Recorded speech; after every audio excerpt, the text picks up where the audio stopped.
All right. Hello, everyone. It's John Rodriguez with iFinance Mortgage.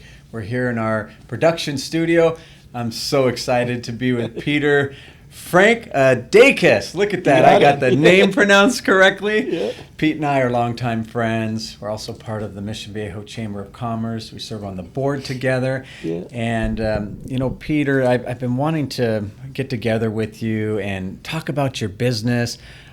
Easy Fleet GPS. Yep. And can you tell us a little bit about it and how long you've been running it and everything? Yeah, absolutely, John. And glad to be here. I'm glad we had the opportunity to do this. I founded the business in 2018. I spent many years in the telecom and GPS world and decided to go out on my own. And, we work with businesses from one truck up to a couple hundred trucks. And really what we do is we really give the business owners or the fleet manager peace of mind. Where are my trucks? What are they doing? How do they get from point A to point B? How do we help them reduce fuel costs? How do we help them be more productive? What happens in the event of an accident? How do we help reduce insurance costs? So at the end of the day, I really tell customers, we help give them peace of mind of where their vehicles are. Are they protected? Are they safe? That makes sense. And you mentioned insurance costs too. So how is it that, someone goes to make a claim, a business makes a claim, the vehicle's in an accident or something like that. Is it because of your process now you help maybe substantiate the claim? Yeah, so there's a couple of pieces to that. First is when we bring on a new customer, we'll give them a certified certificate from us that they can present to their insurance provider that they've installed a GPS, anti-theft, recovery, safety device in their trucks or vehicles. So they present that to their insurance provider. And that some providers give them an initial discount off the premium. But as they start using the service and their drivers are driving more safe, more responsible, reducing maybe traffic violations, speeding violations, and accidents, overall, that's going to reduce their premiums. But more importantly, when there is an accident, and if they have our safety camera or just GPS, we can try to piece together what happened. Obviously, the safety camera is going to give you the best information. It's going to show that truck was cut off and they couldn't avoid it. Or in the GPS piece of it, if they didn't have a safety camera, were they speeding and was there a harsh braking event right before impact? So the good news is if they're not at fault, we can help prove that. If they are at fault, they can see, oh gosh, we were at fault, and maybe speed up the resolution versus going through months and months of litigation. So when you put all those together, even if they were at fault, it could be a faster resolution, and customers start to see that it does have a positive impact on their insurance. Yeah, and you touched on it, I think, at the beginning there, but your preferred client or the best referral that we could offer to you would be which type of a client? Yeah, we work, like I said, we work with all types. We don't say no unless there's something illegal going on. Right. But we really love working with companies that have anywhere from 5 to 30 vehicles. 5 to 30. Okay. We handle more. We love it, but we just build a great relationship with that size company. We work with air conditioning companies, HVAC, plumbers, construction, pest control, landscapers, dry cleaners with delivery. Anybody that has vehicles, whether it's sedans, pickup trucks, vans, big trucks. We work with all types of vehicles. Okay, that's great. Well, it's always helpful to know what a business does, but equally as important, who is your best customer? So now I know I can feel confident, and we work with all kinds of different self-employed businesses. In fact, we have a group of truck drivers that I might be able to refer you to, because they are independent. They own their own trucks, but then they haul for certain companies. They're contracted. So that gives me somebody who I've got at least 4 people just jog my memory that I can send to you. And when you talk about the truck drivers, especially in the big rigs, a lot of insurance companies that do commercial auto are starting to require some type of camera system. So we call them at-risk companies. So whether they've had accidents in the past, especially going in and out of the Port of Long Beach, there's so much traffic and congestion. Now these insurance providers that are providing insurance to these big rig companies, even if it's a owner-operator, are now saying, well, your premium's going to be here.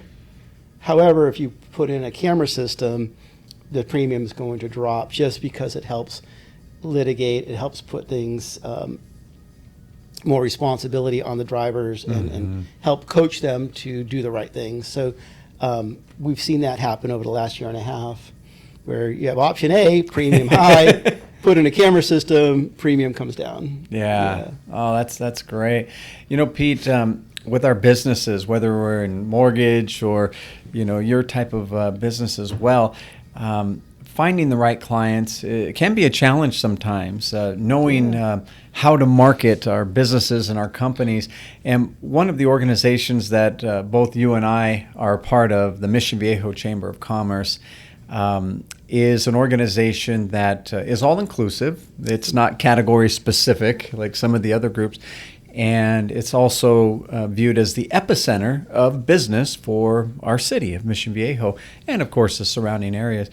But maybe just to give a little context for the chamber, and I know you've been there. How many years now have you been a member there? 2018. Yeah. Since you brought in your business, that's going on over 5 years here, and I was there a few years before that. But it's just the opportunity to mix and mingle with other business owners, and the networking type of events that we have.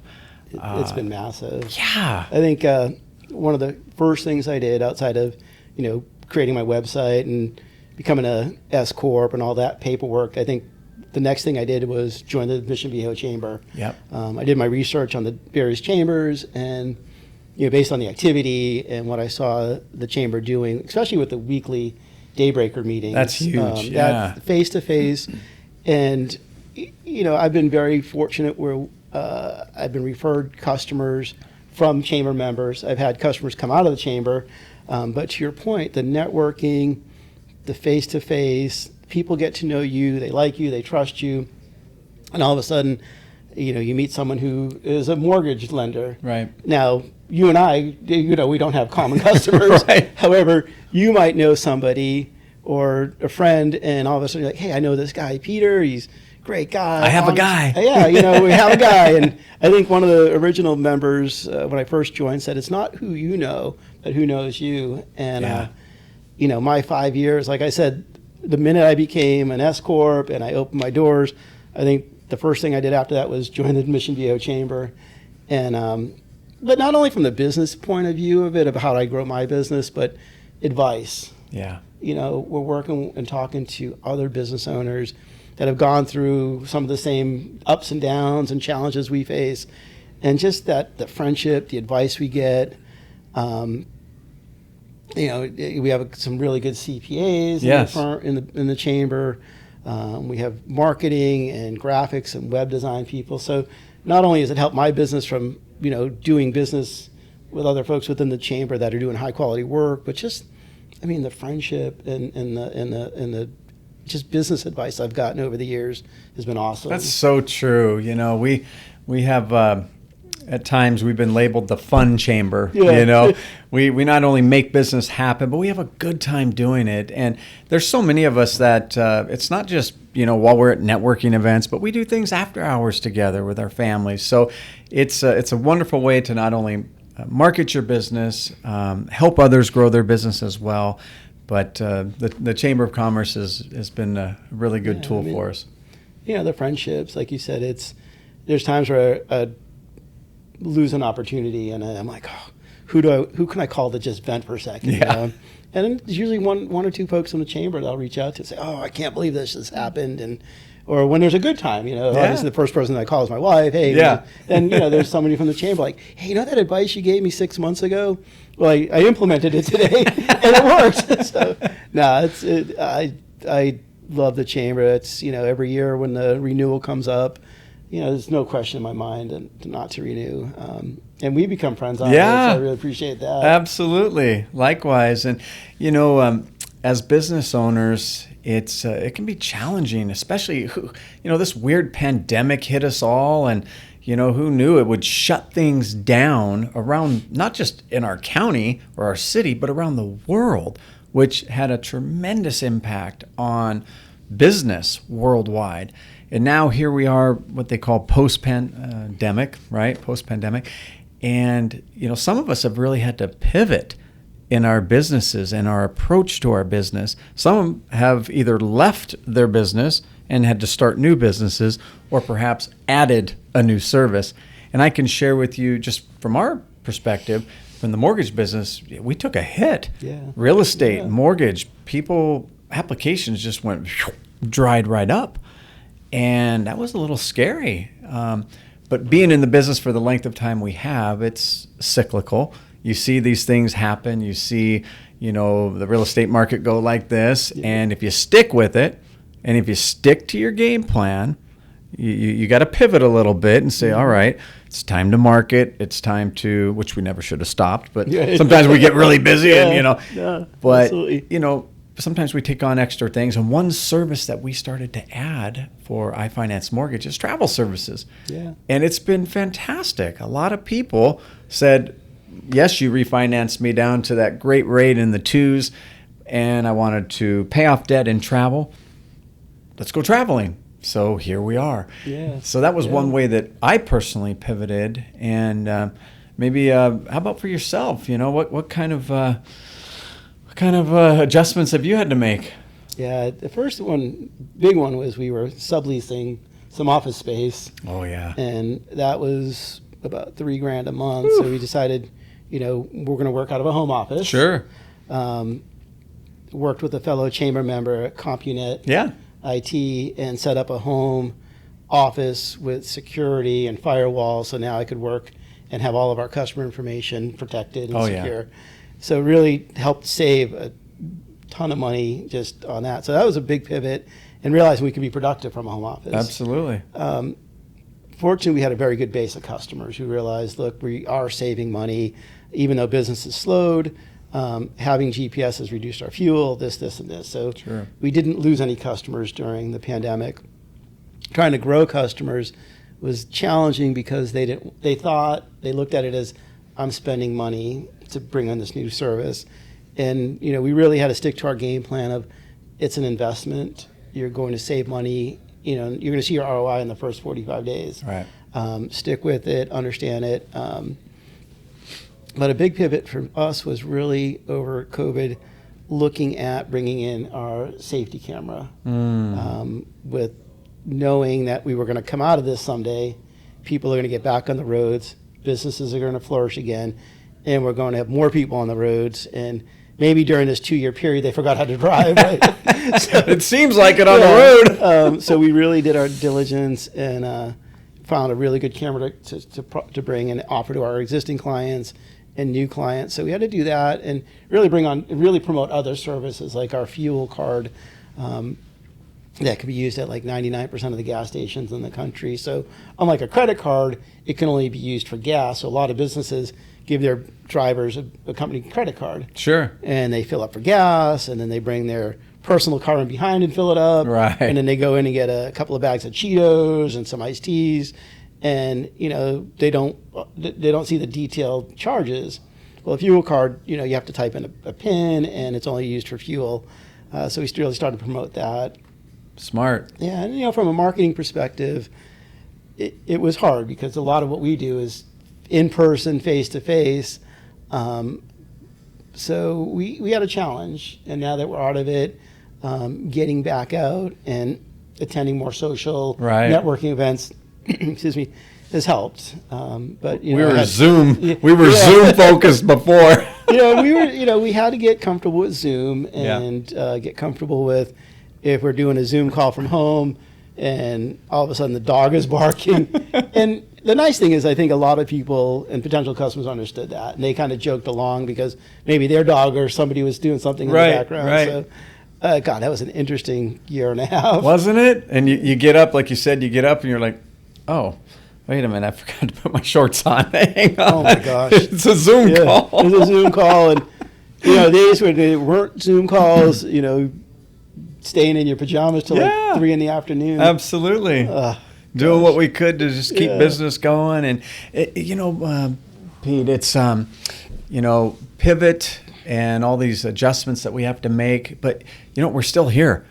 We've seen a lot of people leave the business. We've seen, in our case, a lot of realtors, a lot of lender shops completely close up.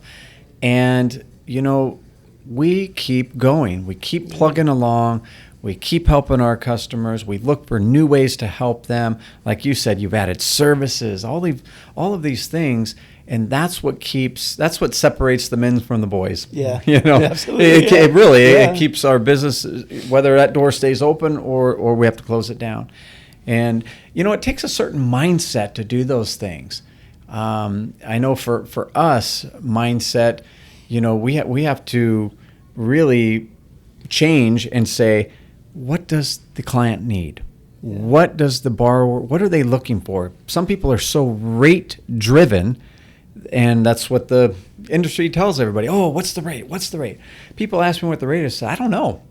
You know what? But what I do know is, let's see what we can get you qualified for to save you the most amount of money every single month and get you that home that you really, really want. And if it's at a little higher interest rate than where it was a few years ago, which we all know it is, we're going to refinance you. Times will change. It always does in real estate. And so it's kind of that mindset of educating people, making sure people understand where we are right now in the stream of time and kind of where we're going, Yeah. How about for you? Very similar. I mean, it's very easy to give up. Mm-hmm. It's very easy to think, oh gosh, business is slow. Yeah. Time to get out. That's the easy way out. And but obviously, family, kids' educations are priorities. So I wake up every day going, look, I've got mouths to feed, I've got a mortgage to pay, I've got college education to start paying. So that motivates me. That's your why. That's my why. But, I got into this industry, in this business, because there's a lot of big national players out there. And unfortunately, they treat their customers like an invoice. Yeah. There's no personal service. There's really no, hey, I really want to understand your business, John, because your business, even though you're a plumber, might be different than the business over here, who's a plumber, or even now different than the pest control. So I started this to give more personal attention. I want customers to feel like, I know it's going to sound cliche, but they're more than an invoice. Absolutely. They're a family member. You can call me Saturday, Sunday, Monday, Tuesday, whatever, and we're going to pick up the phone. We're going to help resolve your issue. We do something very unique that other companies don't do. We get a report every morning that will show offline units, GPS units that stopped reporting. Now, fortunately, there's not very many. Right. And our team will look at that first, and if it's a reboot that we have to do, we'll do it and probably fix the issue before a customer even notices. Mm-hmm. Sometimes a car might not run for several months, and the vehicle battery dies, which then takes the GPS unit offline because there's no power. We'll reach out to the customer, and it's like, oh yeah, that truck's been in for repairs. But we're very proactive on identifying and resolving issues before a customer does. So we want to separate ourselves, and I think that's what motivates me is like, I don't want our customers to feel like, oh, Easy Fleet GPS looks at me as an invoice. Right. We want them to know the value that we give and understand that what you're using it for is going to be different than someone else, and we want to cater something to your needs. Quick story if I have time. Of course. I met with a potential client who had a big company come out, and their concern was theft. They were in a challenged area, and they didn't have any gates or fencing around the parking lot. So they were concerned about theft. Sure. And they were trialing this big competitor who gave them a plug-and-play unit. And the unit's sitting there right in the OBD2 port of the vehicle, which is just pretty much left to the steering wheel. Right. And I said, you've told me theft is your priority right now. You have vehicles stolen. I said, if I'm a criminal, I'm going to feel under the dash. That's the first place you go. Yeah. I'm going to pull it out and just leave it in the parking lot and take your truck and go. And the client said, the person said, if we decide to stay with them, they would put a tie wrap around it. It's ridiculous. And I said, I could probably go to Home Depot and for like $3 get a little cutter and cut that tie wrap. Yeah. So the light went off with them, realizing that the sales rep that they were working with really didn't understand what they wanted. And when I talked to them how ours is installed and it's hidden up in the dash, and if someone really it's going to take them about 40 minutes to try to find it. Yeah. So in the process of stealing this, they're not going to fool with that. They're not going to find it. So that type of service is where we really try to differentiate ourselves, and that's what keeps me motivated. And when I see our reviews or get a call, last story, one of the business owners, they put a device in their personal truck. She had a really tricked out Ford Raptor, and she went on a 2-week vacation, and she got back to the airport in Dallas and forgot where she parked her truck. So I got a call on a Sunday afternoon. Peter, help me! Yeah, at first I'm kind of going, oh gosh, why is this person calling me Sunday? And exactly, help me, I just got back, I can't find my truck. And based on the mapping platform, I was like, it's in parking structure A, it's towards the back of the structure. I couldn't tell what floor it was on. Right. She texted me like 5 minutes later, oh my God, I found the truck. So, your service paid off. Yeah, so that stuff like that keeps me going. Yeah, well, that's awesome. The fact that you can capture those happy testimonials from people, and it's important. I think a lot of us forget to celebrate the successes, the testimonials. Sometimes we forget to ask for a testimonial, and how powerful those are. If somebody just writes a brief note, puts it on Yelp for you, but to make it easy for them, maybe shoot them a message and here's a link. Click on this, leave me a quick positive message. And I know it's blowing up my business right now with that. Testimonials, video testimonials people are putting on my Facebook pages and our groups and stuff like that. And next thing I know, I wake up in the morning, I have 3 or 4 new referrals almost every morning. So-and-so referred me to you, So I think that's a powerful reminder to capture those stories and make sure that we tell everybody about them. Because if we tell everybody about them, other people are going to tell everybody that they know about us, right? It's who they know. And it's, at first I think I was hesitant to ask for referrals. Yeah. I felt it was too, I don't want to say cheesy. But it's like we go out and we provide a good service. We provide, not even a great service. We really take the time to train and whatever. Both of us. Your industry, you take time to get to know your clients and at the end of the day, it's, hey, I hope you're happy with our service. If you were, it'd be awesome. I'd love if you could leave us a review. Now, that's not threatening or aggressive. It's just kind of it's just a nice way to say, hey, if you're really happy with us, don't you want to let other people know? Absolutely. And most people are happy to do that too. They're like, sure, I'll do that for you. And they don't think of it. They just, they have a lot going on in their business anyway. Right. So, the last thing on their mind is, I got to write a review. But then when you mention it, they're like, what? I'm going to do that tonight for you. Yeah, I'll do that for you. I'm so glad to see that, you're working hard. You're keeping your business going during these challenging times. Thank you. Yeah, I love seeing that. That means a lot. It's, the opportunity we have every week to talk at the chamber helps too, to, stay in front of people. Stay in front of people, all of our friends, and when they need you, or they'll tell somebody else. But, Peter, I'm so thankful and grateful that you were able to join us this morning on our podcast. We're going to make sure that this goes out to everybody. Everybody knows about Easy Fleet GPS and Peter Frankudakis. No, Frankudakis. I even wrote it phonetically. Look. It's hard to say 10 times fast. I can't even say it once fast. I know. But Imagine being a kid growing up. Oh my! Jeez. Pete, thank you so much. Really appreciate you, brother. Yeah.